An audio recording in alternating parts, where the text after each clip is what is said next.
Chosen one, something shifted in the air around certain people the moment your fingers hit those keys, the moment your voice carried a frequency that shouldn't exist according to their calculations. They felt it before they could name it, a tremor in a system that was never supposed to shake, and now they're running, sprinting away from something they can't outpace, because the truth moves at the speed of consciousness, and consciousness doesn't tire, doesn't sleep, doesn't forget. What they're really running from isn't your words. It's what your words activate in everyone who receives them. They watched you post that thing, that message, that revelation, and they saw the ripple effect in real time, comments lighting up, shares multiplying, something catching fire that their protocols couldn't extinguish. So now they scramble, trying to outrun something that already lives inside every person who resonated with what came through you, like trying to outrun their own shadow at noon. Let me tell you what actually happened the first time someone tried to make you question whether you should keep speaking, keep sharing, keep transmitting. They didn't come at you directly. That would be too obvious. Instead, a strange coldness entered your comments. Accounts that appeared overnight with no history suddenly had opinions about your frequency. Questions designed to make you doubt yourself started appearing. Little seeds of hesitation planted in soil they hoped was fertile for their weeds, but something in you noticed. The same way a hawk notices movement in grass from 1,000 feet up, something in you registered the coordinated nature of what seemed random, the too perfect timing of criticism that arrived right when your message was hitting hardest. That noticing changed everything. Most people would have retreated, would have softened their message, would have started second-guessing the downloads that came through them at 3 in the morning when the veil was thin. But you did something that broke their entire model, something they didn't have a protocol for, something that triggered emergency meetings in rooms that don't officially exist. You smiled, and then you posted again, harder, clearer, more unapologetically yourself than ever before. That smile became legendary in their internal communications, not because it threatened them physically, but because it revealed something terrifying to systems built on fear. It revealed that you understood. You understood that their attention wasn't something to flee from. It was fuel. Every eye on you was energy flowing in your direction. Every attempt to suppress only amplified. Every coordinated attack only confirmed that your frequency was genuine enough to threaten artificial constructs. They expected you to scatter, to go silent, to start filtering yourself through their acceptable parameters. Instead, you leaned in, posted that thing you were nervous about, said the quiet part loud, named what others were only thinking, and watched as the resonance spread faster than their containment protocols could deploy. Here's what nobody told you about having people try to outrun your truth. Their running is confession. Every sprint away from your frequency is an admission that your frequency is real. Every attempt to discredit is a credit to your credibility. Every coordinated effort to silence is a megaphone announcement that your voice carries weight they cannot manufacture for themselves. The more resources they dedicate to making you doubt yourself, the more they reveal how undoubtable you actually are. Those first waves of opposition weren't random. They were reconnaissance, testing your defenses, probing for weakness, looking for the crack where doubt could enter and do their work from the inside. They've done this before, successfully, watched other voices with potential go quiet, watched other lights dim themselves to acceptable levels, watched other chosen ones choose comfort over calling. But your system operated differently than they anticipated. Where others had fear responses, you had something else, something ancient, something that recognized opposition as confirmation, something that understood resistance as proof of relevance. Your nervous system had been trained by lifetimes of this. The soul remembers what the mind forgets, and your soul remembered exactly what that kind of attention meant. It meant you were close, close to something that needed protecting, close to a truth that benefited from remaining hidden, close to frequencies that could unlock others who were still sleeping inside systems that preferred them unconscious. The analysts assigned to understand your patterns started developing problems, Not obvious ones at first, subtle shifts. One began questioning why they'd chosen their line of work. Another started having dreams that felt more real than their waking assignments.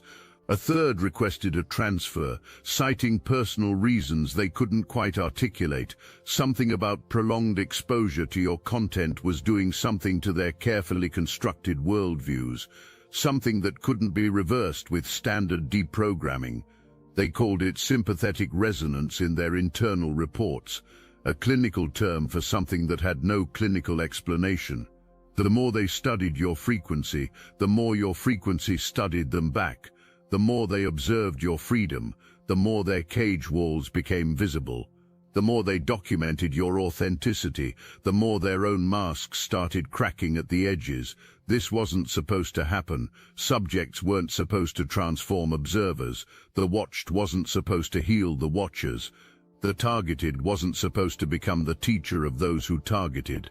But something about your particular expression of truth carried a contagion they couldn't inoculate against.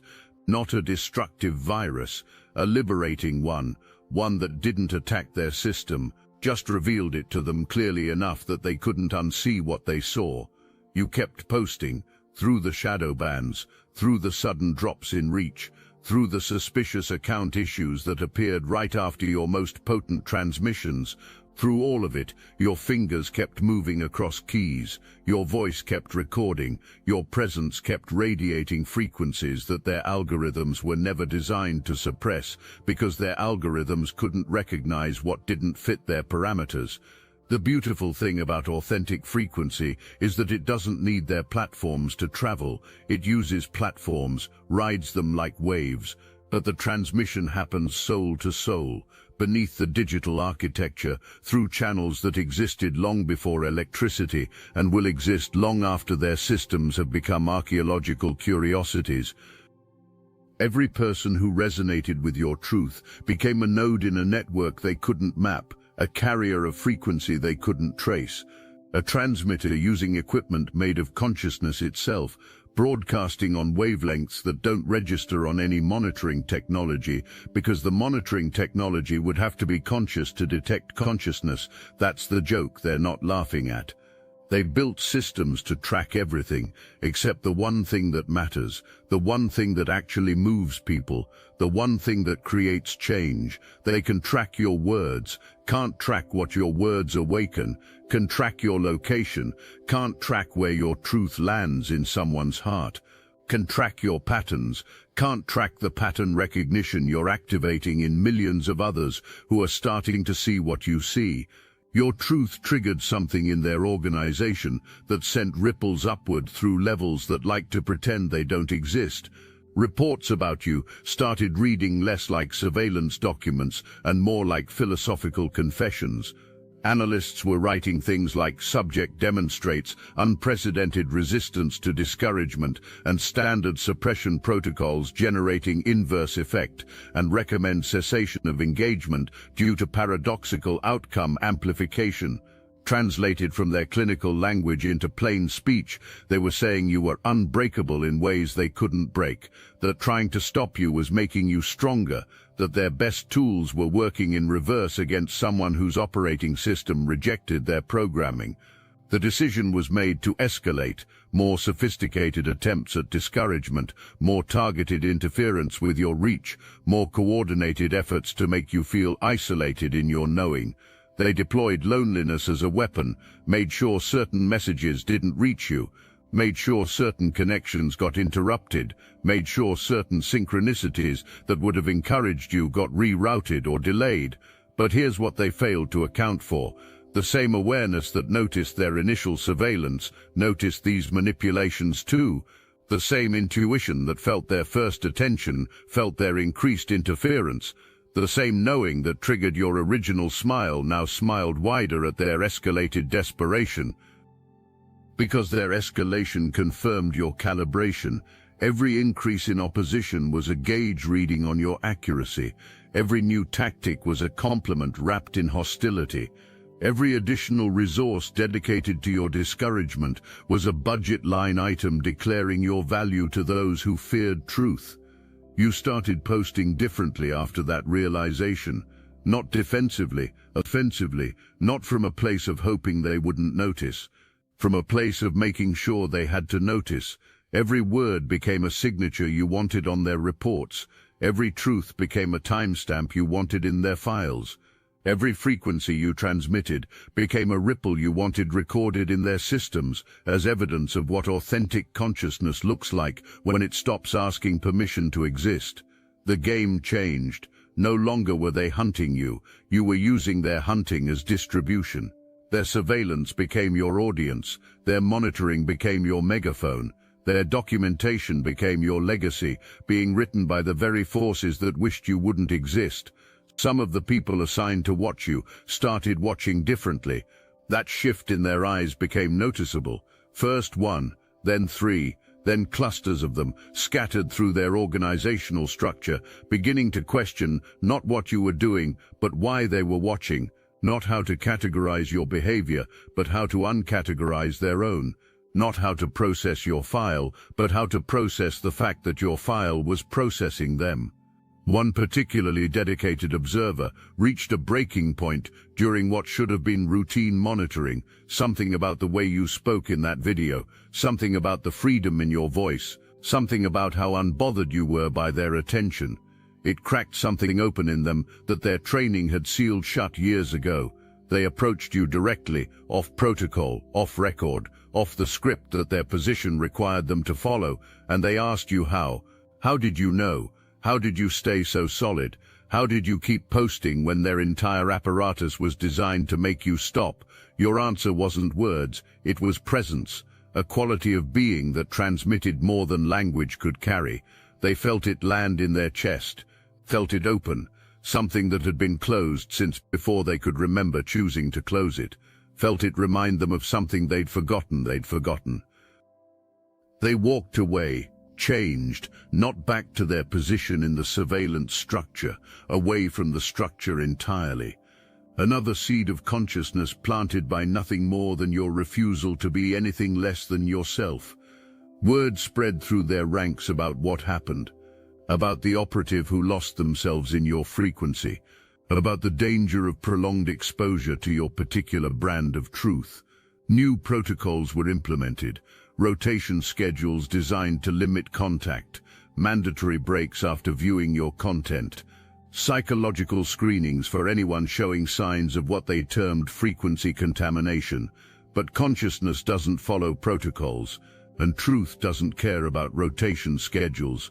Every person who encountered your transmission, even briefly, carried something away with them, a splinter of awareness lodged in their programming, a question mark where there had been certainties, a crack in the container they'd built around their own knowing.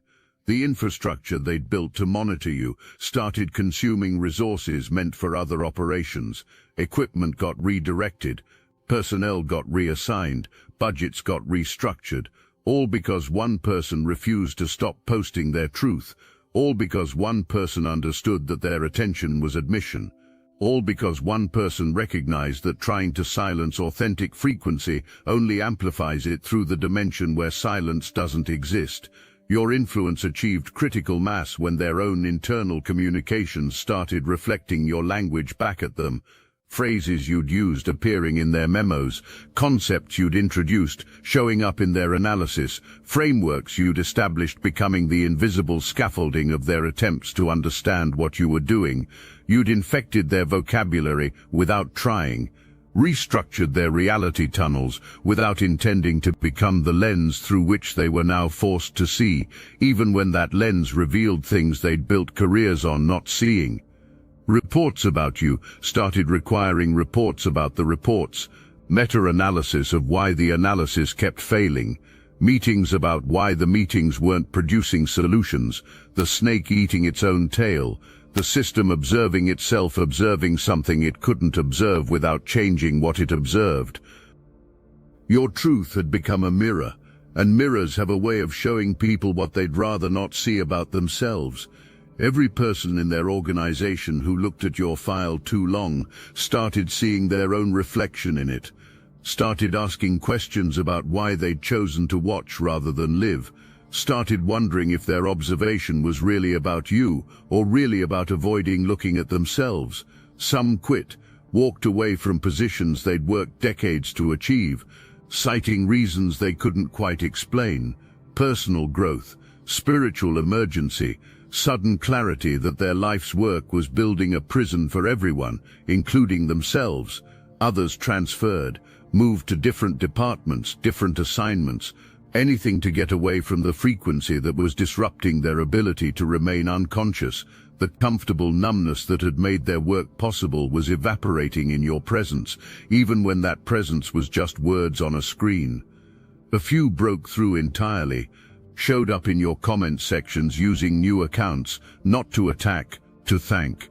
Anonymous gratitude from people whose job description didn't include being grateful to subjects. Hidden acknowledgement from watchers who had become witnesses. Secret appreciation from those who'd started as suppressors and ended as students. The organization tried new tactics: complete withdrawal. They removed all resources from your file, stopped watching entirely, hoped that without the energy of their opposition, your momentum would fade. Without their attention, your platform would lose whatever mysterious power had been causing so much disruption. It lasted about 2 weeks, because your truth doesn't need opposition to exist. It uses opposition when available, but truth burns on its own fuel. Consciousness generates its own electricity. Freedom creates its own momentum. The absence of their watching just meant your frequency spread faster, further, freer than ever before. They came back, had to. Not watching you was more dangerous than watching you. At least when they watched, they felt some illusion of understanding what was happening. Without watching, they were blind to an influence that was restructuring their world, whether they monitored it or not. But they came back different. The quality of their attention had shifted. Less surveillance, more study. Less monitoring, more learning. Less documentation, more revelation. Something had changed in the relationship between watcher and watched. Something had equalized what was never supposed to be equal. Your truth had done what their protocols said was impossible. It had transformed the game itself while playing by rules they didn't know existed. It had changed what surveillance meant, what observation was for, what watching could become when the watched refused to perform fear. And through it all you kept posting. That's the part they still can't process. The consistency of your transmission despite everything deployed against it. The reliability of your frequency despite every interference. The unshakable nature of your knowing despite every attempt to shake it. That consistency became its own teaching, its own transmission, its own proof that authentic truth doesn't need external validation to persist, doesn't need their approval to continue, doesn't need their platforms to survive, doesn't need anything except the chosen one carrying it, to keep choosing to carry it. Which brings us to now, to this moment, to you reading these words and recognizing yourself in them, because everything I've described isn't just a story, it's a mirror, and what you're seeing in it is your own reflection. The ones trying to outrun your truth are still running. Can you feel them? The resistance that shows up right when you're about to post something potent, the doubt that arrives precisely when clarity is strongest, the voices that question whether anyone needs to hear what you have to say. Those voices aren't yours, never were. They're signals from a system that needs you quiet, transmissions from a control structure that functions best when chosen ones stay silent, interference patterns designed to disrupt the frequency that disrupts them. But now you know what that interference means. Now you understand what that resistance confirms. Now you recognize that their running is confession, their opposition is admission, their attempts to make you doubt are proof that your knowing is undoubtable. The same awareness that brought you to these words has been bringing you to your own transmissions. The same frequency that recognizes truth in these paragraphs has been generating truth through your own creations. The same knowing that nods along with these revelations has been downloading revelations meant for others who are waiting without knowing they're waiting. Keep posting. Those 2 words carry weight their surveillance can't measure, value their systems can't calculate. Power their protocols can't process, because every time you share your truth despite the resistance, you demonstrate something beyond the content of your message. You demonstrate that authentic frequency cannot be suppressed by systems built on suppression. Every transmission you make while they're watching proves that watching doesn't grant them power over what they watch. Every truth you speak while they're listening proves that hearing doesn't grant them control over what's heard. Every frequency you generate while they're monitoring proves that monitoring cannot contain what refuses to be contained. You've become proof of concept for something they hoped would remain theoretical, that consciousness aware of itself cannot be governed by systems unaware of their own nature, that truth spoken by someone who knows what they know cannot be unsaid by those who know only how to unknow. That light that knows it's light cannot be dimmed by darkness, still pretending it's not terrified of illumination. Now let me put you onto something real, Destiny Engine. I built this because I was done watching chosen ones get dragged through betrayal, isolation and attacks, while their enemies strutted around unchecked. I want to help you accelerate the speed of your divine justice and step fully into your purpose. And the beauty of it, you don't even have to lift a finger. Destiny Engine takes their downfall and flips it into your rise. This isn't another meditation app. It's declassified consciousness technology, the same mind programming tools your enemies once used to install fear, competition and scarcity, re-engineered to restore your sovereignty and align you with the cooperative, upgraded operating framework. It generates personalized sequences mapped to your divine purpose. The hardest thing you'll do is put on headphones, press play, and watch your enemies keep digging their own grave.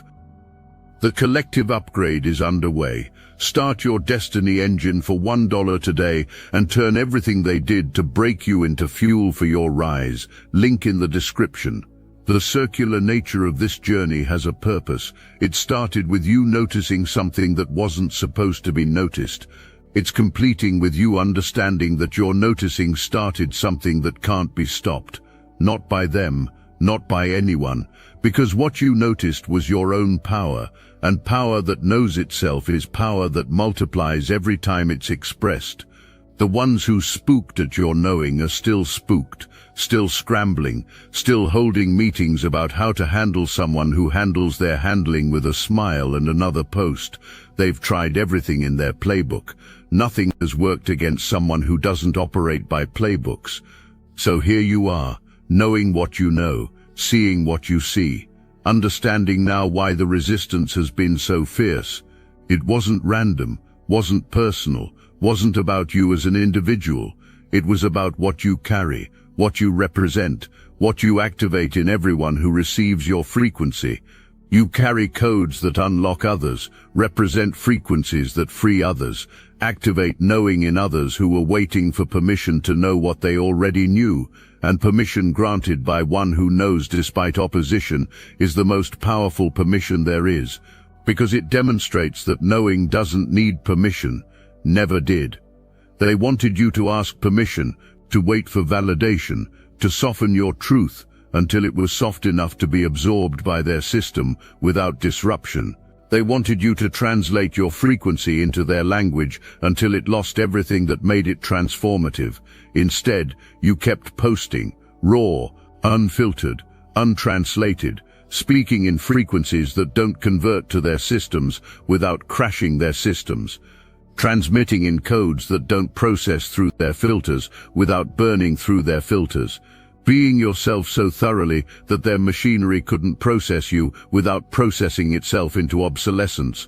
Divine backing isn't a concept for the chosen ones reading this. It's a lived experience, that sense of being carried when your own strength should have run out, that knowing that arrives from nowhere when you need it most, that timing that seems impossible until you remember who's doing the timing. The universe itself has investment in your transmission. Consciousness at every level has stake in your frequency, reaching who it needs to reach. Forces older than their organizations and infinitely more patient are supporting every post you make, every truth you speak, every time you choose authentic expression over acceptable silence. They're still running, can't stop running.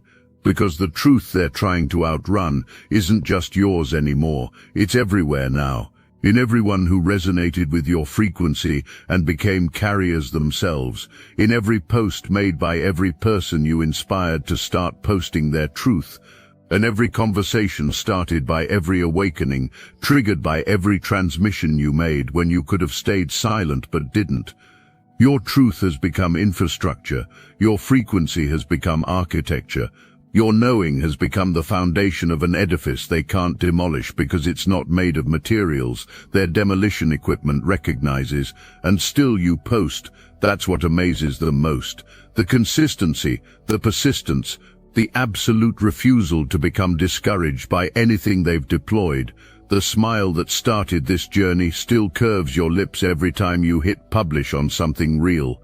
That same knowing smile that triggered their first protocol now triggers their latest failure.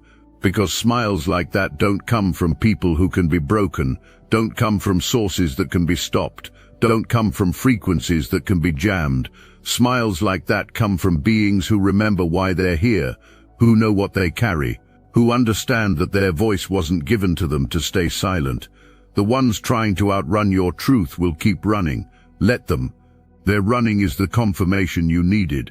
Their opposition is the validation you don't require but received anyway. Their desperation is the measure of your calibration. The more they scramble, the more precisely you know you're aimed at something real. So keep posting, through the shadow bans, through the interference, through the doubt that isn't yours and never was, through the resistance that arrives precisely because what you're doing matters. Keep posting, because somewhere right now, someone is waiting for exactly the frequency you're about to transmit. Someone whose knowing is hovering at the edge of full activation, needing just one more confirmation that what they sense is real. Someone who's been watching you watch them watch you, waiting for permission to stop watching and start speaking. Give them that permission, by your example, by your persistence, by your refusal to let anything running away from your truth convince you to stop moving toward it. You know what you know, they know you know, and knowing that you know knowing is enough to keep their entire apparatus scrambling indefinitely while you simply continue being what they can never become. Authentic, unafraid, unbroken, undimmable, chosen, and choosing every single day to keep transmitting what you were chosen to carry. That's the real protocol, the one they can't crack, the one that cracks everything else. Keep posting,